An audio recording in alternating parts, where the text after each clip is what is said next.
దమ్ ఆలు రెసిపీ పర్ఫెక్ట్గా రావడానికి టిప్స్ చూద్దాం. బేబీ పొటాటోస్ని పీల్ చేసుకుని ఫోక్తో హోల్స్ పెట్టుకోవాలి.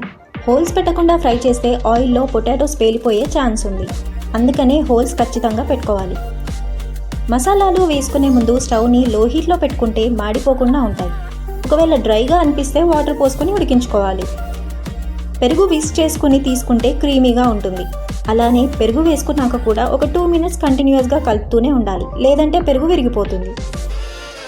ప్రెషర్ కుక్కర్లో ఉడికించుకున్నాక వెంటనే విజిల్ తీయకుండా ప్రెషర్ అంతా రిలీజ్ అయ్యే వరకు దాన్ని అలానే పక్కన పెట్టేయాలి. ఇలా చేస్తేనే దమ్ అంతా ఆలుకి బాగా పడుతుంది. ఇలాంటి చిన్న చిన్న టిప్స్ ఫాలో అయ్యి మీరు కూడా దమ్ ఆలుని ఇంట్లో పర్ఫెక్ట్గా ప్రిపేర్ చేసుకోండి. అండ్ ఎలా వచ్చిందో కమెంట్ సెక్షన్లో మెన్షన్ చేయండి.